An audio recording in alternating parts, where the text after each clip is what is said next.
Olá, tudo bem? Hoje aqui no canal do YouTube eu quero falar com você sobre 3 coisas que você precisa saber para começar a entender o tópico controle de constitucionalidade. Esse tópico que é muito exigido em prova e que eu sei que muita gente tem dificuldade de entender. Por isso, eu resolvi separar aqui 3 coisas que você precisa saber para começar a entender e conseguir acertar questões nos concursos. Antes de mais nada, eu quero me apresentar. Meu nome é Marcílio Ferreira, eu sou procurador do Estado, professor e palestrante, doutorando e autor de livros e artigos jurídicos. E aqui embaixo, na descrição do vídeo, você vai encontrar o meu curso Direito Constitucional Começando do Zero, para perder esse medo de entender controle de constitucionalidade, tá bom? 3 coisas, então, sobre esse tópico que você precisa saber. Vamos para o primeiro aspecto aqui. A primeira coisa que você precisa saber é que, mesmo tendo todo um sistema de controle com ADI, ADC, ADO, ADPF, controle difuso, controle concentrado e assim por diante, as leis gozam de presunção de constitucionalidade. Como assim, Marcílio? Bem, as leis, ao serem editadas, elas são presumidamente constitucionais até uma declaração contrária. Uma vez, eu advogando, eu tinha um colega advogado, e ele sempre falava assim: ah, Marcílio, essa lei ela é inconstitucional, é um absurdo. A gente já pode orientar o cliente a deixar de pagar o tributo. Ora, claro que não.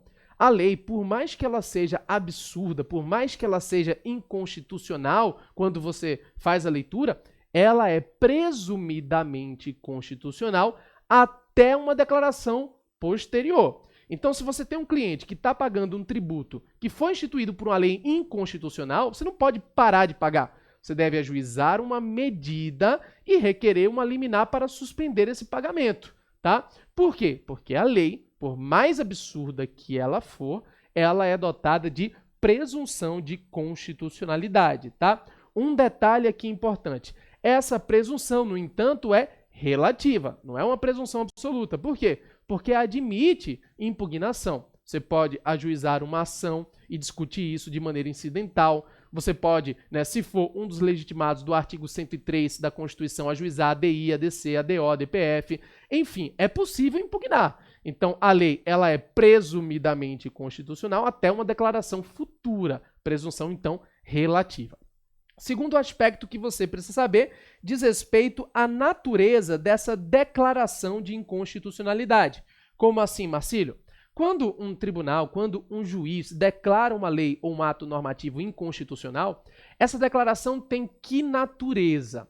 Bem, houve uma discussão muito profunda entre os autores sobre isso, mas hoje se entende que a declaração de inconstitucionalidade tem natureza de nulidade, ou seja, a lei é nula. É como se ela nunca tivesse existido. Por isso mesmo, os efeitos da declaração de inconstitucionalidade, como regra, são retroativos, são ex tunc. Para que você possa entender, imagine o seguinte, uma lei, por exemplo, uma lei que seja editada no ano de 2000, se ela for inconstitucional e vier então uma decisão em, por exemplo, 2010, essa decisão vale de 2010 em diante, ou será que retroage desde 2000? A declaração de inconstitucionalidade tem como regra efeito de nulidade e, por isso, como regra, retroage ao ano de 2000, o ano em que a norma foi editada. Isso é o que a gente chama de efeito retroativo ou ex tunc. Vale destacar, observação, que a Lei 9868, no entanto, lá no seu artigo 27, permite aquilo que a gente chama de modulação de efeitos temporais, exigindo requisitos e um quórum para isso acontecer, mas é possível. Ou seja, o STF, ao julgar uma ADI, pode escolher um outro marco temporal para a decisão passar a ter aplicação, para ela passar a ter a sua eficácia, o seu efeito temporal. Então, a regra é retroagir desde o início, em virtude da natureza de nulidade. A exceção é o que a gente chama de modulação de efeitos temporais.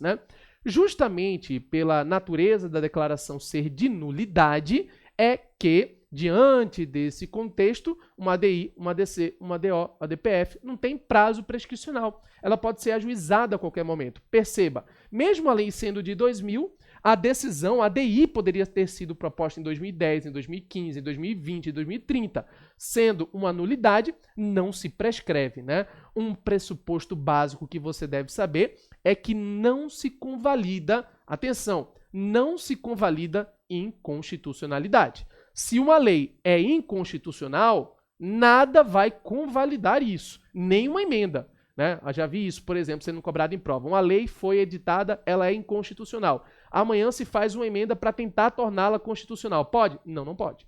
Tá? A lei ela continuará inconstitucional, porque inconstitucionalidade não se convalida. É uma nulidade. Não existe, né, gente? Não existe constitucionalidade superveniente. Por quê? Porque a natureza da declaração é de nulidade. Um terceiro aspecto que você precisa saber, e tem tudo a ver com isso que eu acabei de falar, diz respeito ao momento de aferição. Como assim, Marcílio? O momento em que você analisa se uma lei é inconstitucional ou não. Bem, a inconstitucionalidade de uma lei é aferida no momento em que ela entra no ordenamento jurídico. Não se faz um controle de constitucionalidade com base em um texto futuro. Por quê? Atenção, coloca aí na sua observação.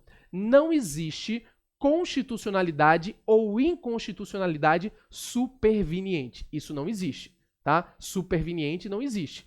Ou a lei nasce inconstitucional, ou ela nasce constitucional. Explicando para que você possa entender. Vem aqui comigo. Imagine, por exemplo, né, que uma lei tenha sido editada em 1999. Essa lei, quando foi editada em 1999, era compatível, então, com a Constituição Federal que vigorava à época, ou seja, o texto dessa Constituição que vigorava à época. Amanhã, se for editada uma emenda constitucional que tem um texto contrário ao da lei, a lei se torna inconstitucional? Não, não, tá? Se a lei nasceu em 99 como constitucional, ela será sempre constitucional. A lei é constitucional. Quando vem a emenda constitucional com um texto contrário à lei, a lei não se torna inconstitucional. Ela é, na verdade, revogada. Então, muita atenção a esse aspecto que pode ser tranquilamente cobrado em prova, como já foi diversas e diversas vezes. A lei é analisada se é constitucional ou inconstitucional no exato momento em que ela entra em vigor. Então, no ano de 99, por exemplo, não existe, repito, não existe constitucionalidade ou inconstitucionalidade superveniente. O momento da aferição é o objeto impugnado no dia em que entrou no ordenamento jurídico em face do texto da Constituição, parâmetro, no momento em que entrou em vigor. Tranquilo? Então, esses são os 3 elementos, os 3 aspectos sobre controle de constitucionalidade que você precisa conhecer. Quero aproveitar para convidá-lo a conhecer o meu curso Direito Constitucional Começando do Zero, que se encontra aqui na descrição do vídeo. Então, você pode clicar, conhecer esse curso maravilhoso e também fazer parte do meu canal no Telegram, que tem conteúdo diário sendo postado, tá bom? Um forte abraço e até o nosso próximo vídeo. Valeu, pessoal!